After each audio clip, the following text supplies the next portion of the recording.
Do you ever catch yourself wondering, how did I end up here? Maybe you've been in your job for years. You show up, you get the work done, you're dependable. But deep down, something feels off, like you're wearing someone else's clothes. They technically fit, but they're not really you.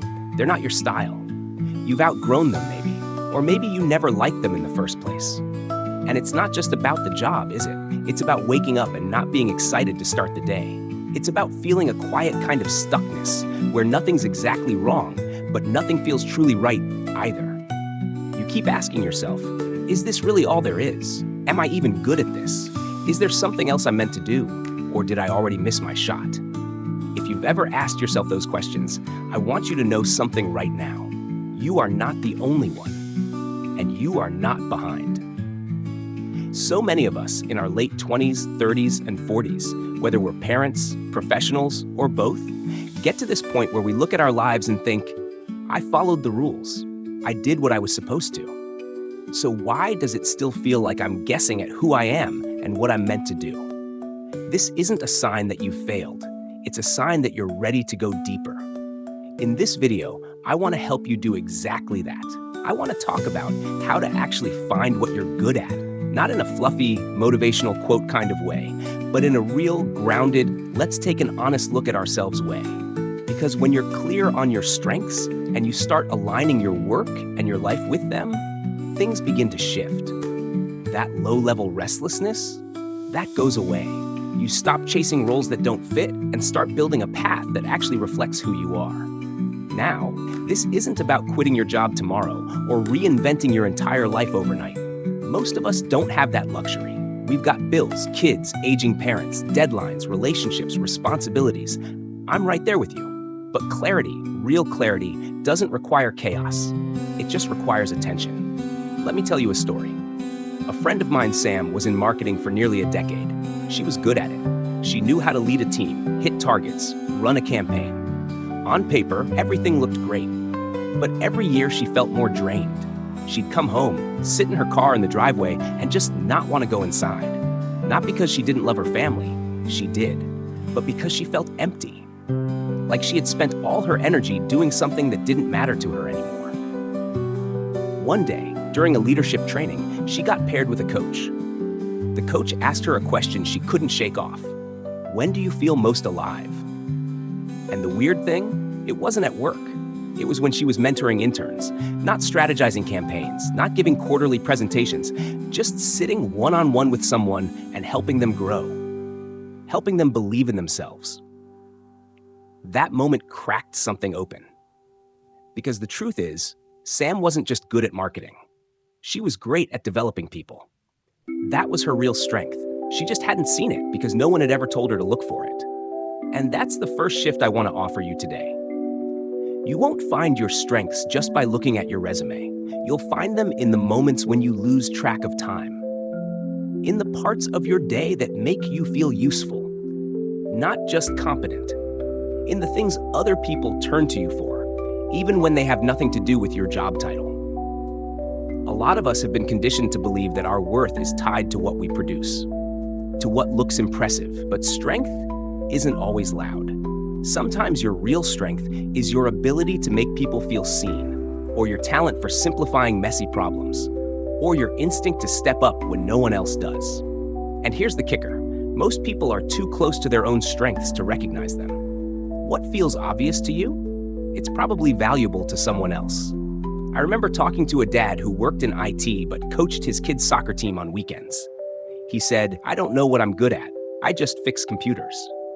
But when I asked about coaching, his whole face changed. He started talking about how he helps the kids feel confident, how he loves breaking down drills so everyone can improve, how he creates a space where no one feels left behind. That's not just coaching. That's leadership. That's communication. That's empathy in action. But he didn't see it because it didn't show up on a paycheck. The second shift I want to offer is this. Pay attention to the compliments that make you uncomfortable.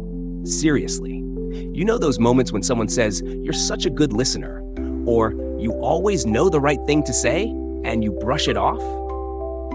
Those moments are clues. They're often the things you don't value because they come easily to you. But just because something feels easy doesn't mean it's not powerful. In fact, your true strengths almost always feel natural. That doesn't make them less valuable. That makes them more you. So if you're sitting there thinking, I don't have any special strengths, I want to gently challenge that. Because chances are, you're not lacking strengths. You're just not trained to see them. The world rewards loud skills, flashy skills. But the things that make you essential, those are often quiet. But they show up again and again in how you relate, how you solve problems, how you support others, how you move through your day. And discovering those strengths isn't about ego, it's about direction. When you start to name what's already true about you, you begin to make better decisions. You stop applying for jobs just because they're available and start filtering based on fit.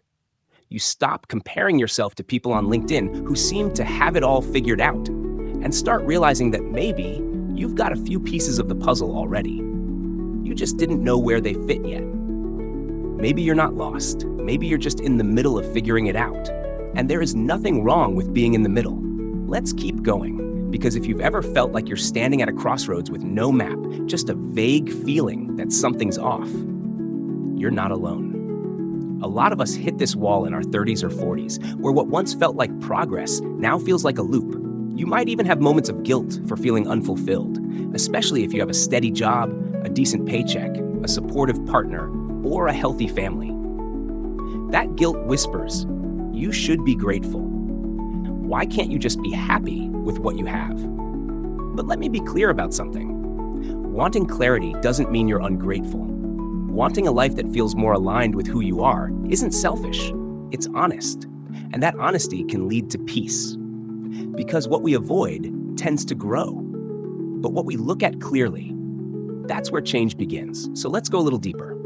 Earlier, I mentioned how many of us are too close to our own strengths to recognize them. That's why sometimes the people around us can see us more clearly than we see ourselves. One of the most helpful things you can do right now is ask people you trust how they see you. I know this can feel a little awkward, vulnerable even, but it doesn't have to be a dramatic sit-down conversation. It can be a text, a voice message, something like, hey, random question, what's something you think I'm naturally good at? I'm trying to figure out what comes easily to me that I might be overlooking. You'd be surprised by the answers you get. I once worked with a woman who had been jumping from job to job for years. Nothing really stuck. She was competent, hardworking, but never quite felt like she belonged. When she finally asked her closest friends that question, she was stunned. One person said, "You're the calmest person I know. Everyone feels safer when you're around." Another said, "You have this gift for making complicated things sound simple." A third said, "You always know when to check in. You just get people."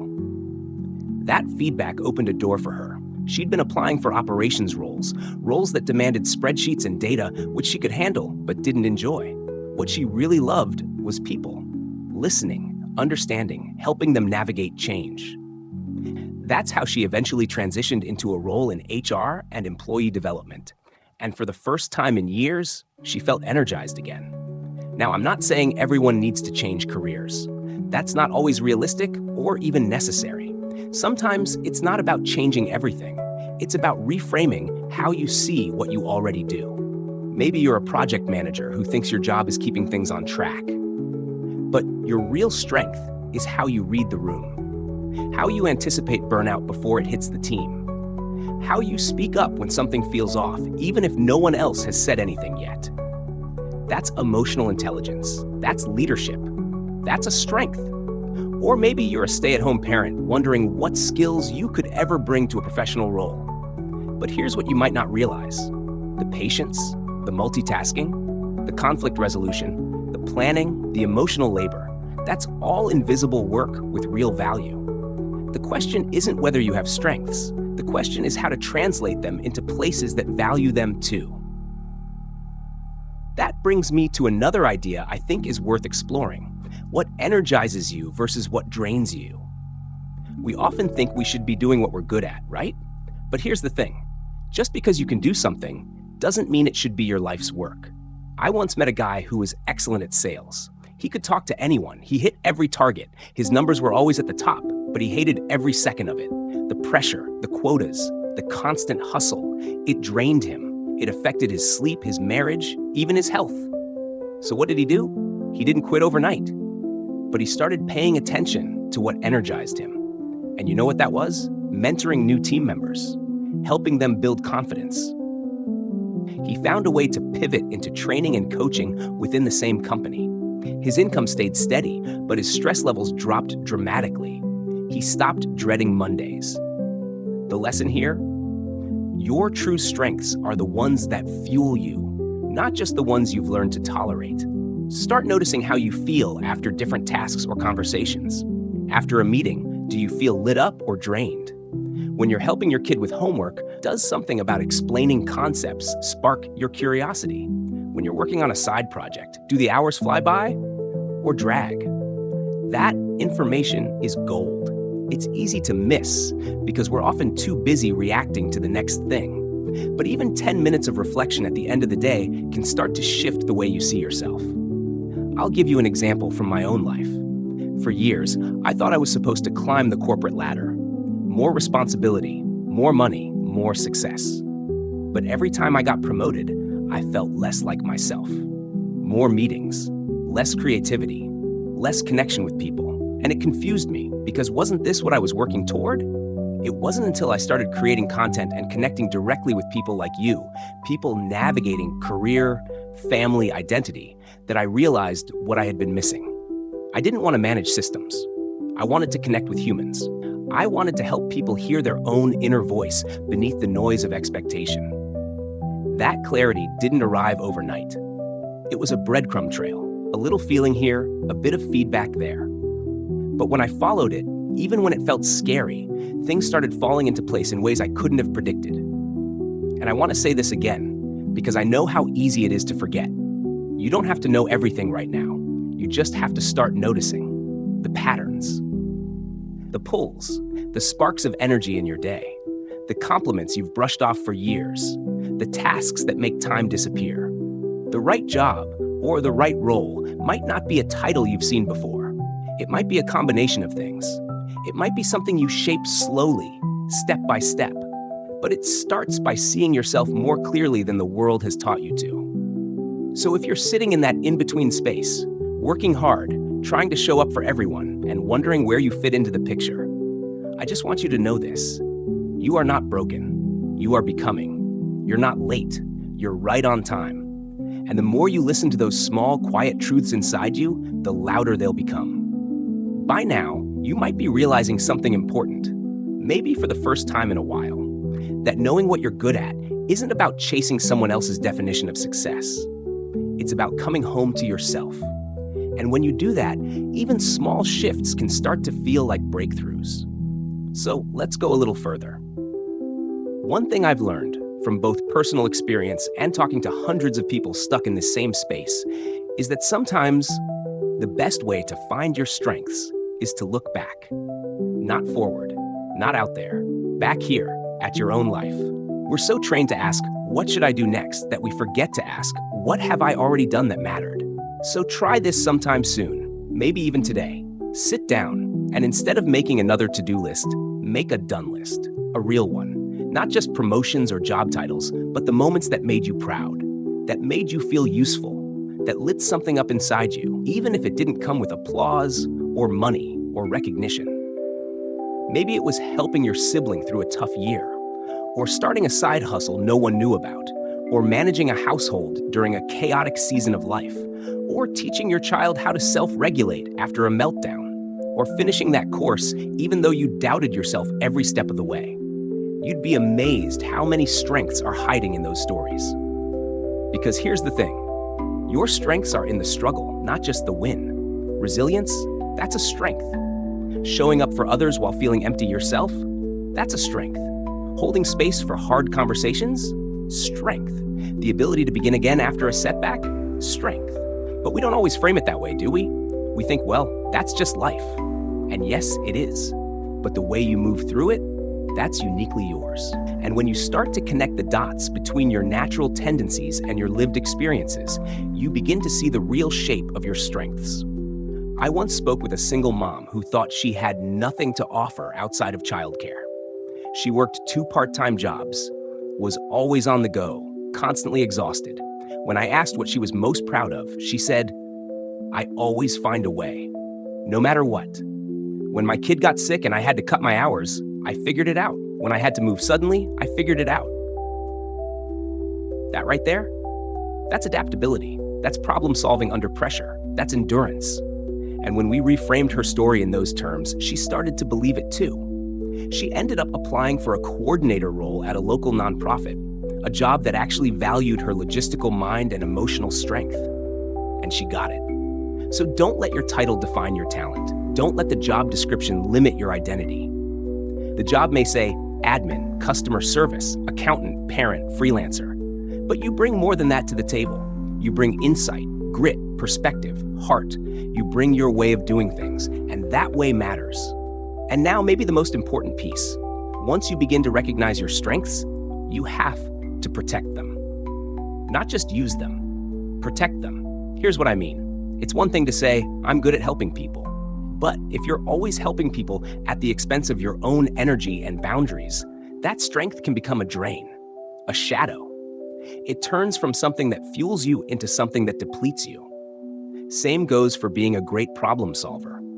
If you're always the one who fixes things at work, at home, in your relationships, you start carrying weight that was never meant to be yours alone. So yes, lean into your strengths, but also learn when to step back. Let others rise. Say no. Rest. Because strength without rest becomes resentment. And we're not here to burn out in the name of being useful. We're here to grow. And you can grow. Even if it's slow.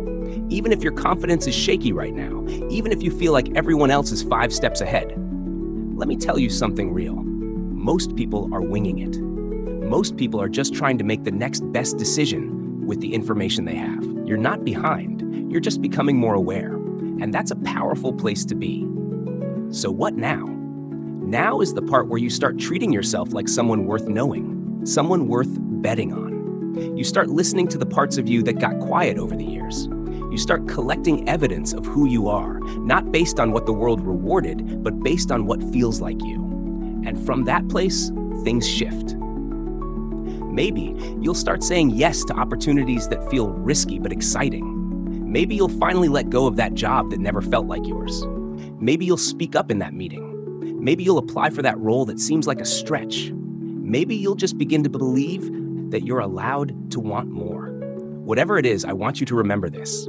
You are not broken. You are in motion. You are not lost. You're learning to listen. And you are not behind. You are exactly where your next chapter begins. If anything in this conversation resonated with you, if it stirred something in you, or if it gave language to a feeling you've been carrying quietly, I'd love to hear about it in the comments. This isn't just about me talking into a camera. This is about us building something real, something human, something hopeful. So if you're on this journey too, figuring it out, finding your rhythm, learning who you are now, leave a comment below. Tell me one thing you're good at, or one thing you're proud of yourself for recently, big or small.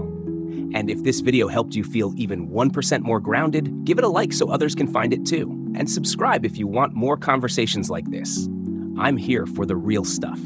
The messy middle, the honest questions, the small wins. Because I believe this deeply. Your story isn't stuck. You're just getting started.